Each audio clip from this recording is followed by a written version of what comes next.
Et oui, il y a 10 ans déjà, lors d'une réunion de salon, on naissait l'association Défi Futsal. Vincent Cournoyer, Yannick Raoul et Pierre Sauvé, qui étaient alors entraîneurs de l'Inter de Saint-Hyacinthe, étaient réunis afin d'analyser les possibilités de faire vivre une expérience extraordinaire à leurs jeunes athlètes, soit un voyage de formation au Centre des Girondins de Bordeaux.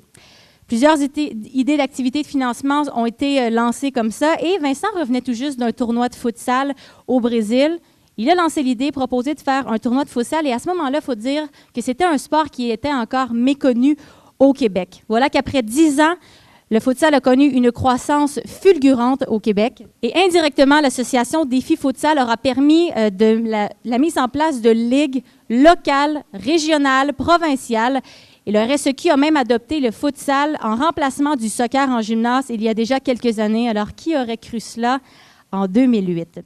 C'est avec un immense plaisir que je vous accueille ici ce soir à Saint-Hyacinthe pour la présentation du 10e Défi Futsal primaire qui, à ses tout débuts, s'appelait le Défi Futsal Junior. Au fil des ans, le Défi Futsal primaire est devenu un événement connu et reconnu à travers la province. C'est une magnifique occasion de réunir pendant un week-end des jeunes d'un peu partout au Québec afin qu'ils vivent une expérience sportive enrichissante. Le Défi Futsal primaire, c'est aussi l'occasion de présenter aux jeunes qui seront présents un match de futsal senior. Donc, le 1er décembre prochain à 13h à l'école secondaire Saint-Joseph. Vous êtes donc conviés à assister au match d'ouverture qui opposera le FC Saint-Hyacinthe et le Sporting Montréal FC, qui ont été les champions canadiens en 2017 et qui ont été également champions du Défi Futsal Senior en 2017. En plus d'avoir ces ex-champions canadiens en match d'ouverture, nous avons mis les efforts qu'il fallait pour avoir un invité spécial. Nous sommes donc heureux de vous révéler que M. Samuel Piette, joueur professionnel et membre de l'équipe canadienne de soccer, sera présent lors du match d'ouverture.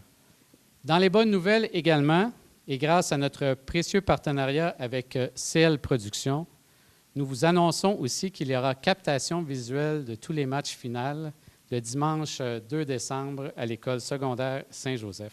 Alors, on a commencé pour une année pour contribuer à un organisme qui faisait du bien, et dans le sport surtout, et moi je suis très vendu au sport. J'ai été moi-même commandité comme athlète il y a très longtemps. Et j'ai des beaux souvenirs de ça. Et par la suite, on a continué. Et là, je regarde la façon que ça a évolué. C'est incroyable. Vous l'avez dit tantôt, à maintes reprises. 125 000 $ qui ont été distribués. L'association Défi Futsal, en collaboration avec le FC Saint-Hyacinthe, a mis en place, il y a 5 ans, une activité futsal inclusif qui permet à des jeunes ayant certaines difficultés d'adaptation de pouvoir vivre une expérience d'équipe en pratiquant le futsal tout en respectant le rythme d'apprentissage.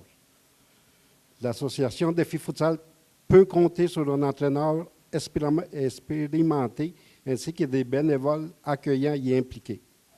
Cette équipe de bénévoles est formée par des jeunes étudiants actuellement dans le programme d'éducation intermédiaire de la polyvalente Hyacinthe-Delorme. L'association Défi Futsal prône des valeurs auxquelles nous nous identifions, telles que l'ouverture d'esprit et la tolérance. Et à partir de ce tournoi de futsal-là, on est capable d'amasser des fonds via l'association Défi Futsal. Et avec ces fonds-là, ce qu'on fait, notre mission première depuis maintenant 10 ans, c'est de remettre ces sous à des jeunes de la région de Saint-Hyacinthe qui sont issus de milieux défavorisés. On leur remet sous forme de bourse, on leur remet également sous forme d'équipement pour des équipes de la région peut-être qui n'auraient pas les moyens de fournir l'équipement nécessaire à leurs jeunes. Alors finalement, le Défi Futsal primaire, c'est une fin de semaine, c'est 60 équipes, à peu près 800 jeunes des 4 coins de la province qui vont venir participer à ce tournoi et vraiment montrer finalement que le futsal est rendu un sport à part entière au Québec.